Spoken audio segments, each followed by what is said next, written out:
Everyone welcome to mini blog. यो चाहिँ just मेरो फर्स्ट सर्ट भिडियो एन्ड कि यो मेरो मिलन राइडर 23 सर्ट्स च्यानलको चाहिँ नयाँ भिडियो, किनकि मेरो पुरानो त्यो जुन अगाडिको च्यानल छ त्यो चाहिँ पुरानो भन्न चाहदिनँ म।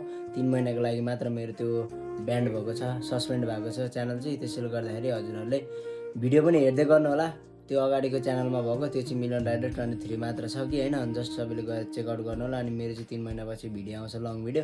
त्यो दिन जेलसम्म चाहिँ म के गरिबस्ने भनेर चाहिँ मैले यो नयाँ च्यानल खोलेको छु। यो च्यानलमा चाहिँ सर्ट भिडियोहरू आउँछ। कन्सिस्टेन्सी तरिकाले म डेली एउटा पोस्ट गर्नेवाला छु। म आफूलाई डेभलप गर्दै हैन, हजुरहरूको सामु चाहिँ म राम्रो भिडियोहरू लिएर आउनेवाला छु। त्यसैले गर्दाखेरि यो च्यानललाई पनि सब्स्क्राइब गर्नु होला, सपोर्ट गर्नु होला। त्यो साथसाथ चाहिँ अर्को च्यानललाई पनि हेर्नु होला भिडियो हैन। त्यो च्यानलमा चाहिँ अलिकति मेरो भिडियो आउँदैन है, यो चाहिँ ढुक्क भएर बस्नु होला। सर्ट भिडियो पनि आउँदैन, लाइभ पनि बस्न मिल्दैन एन्ड कि लङ भिडियो पनि अपलोड हुँदैन त्यो च्यानलमा चाहिँ। त्यसैले गर्दाखेरि हजुरहरूले यो च्यानललाई र त्यो च्यानललाई पनि सपोर्ट गर्नु होला। 3 महिनापछि चाहिँ ढुक्कको साथ हैन। आज चाहिँ डेट कति हो भने 2083 3 मन्थ अनि आज चाहिँ 9 गतेको दिन है।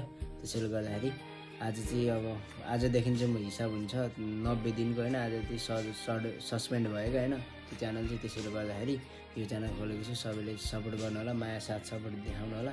ल है त डेली भिडियो आउनेवाला छ, के कस्तो हुन्छ ल भेटौँ नेक्स्ट भिडियोमा। 2026 जुन 23 पर्ने रहेछ कि आज चाहिँ हैन। त्यसैले गर्दा इङ्ग्लिस डेट चाहिँ हो। अब आजदेखि चाहिँ गनिन्छ 90 दिन अनि त्यसपछि आउनेवाला छ है त भिडियो चाहिँ। हजुरहरूले हेर्नु होला ल है त, बाई बाई।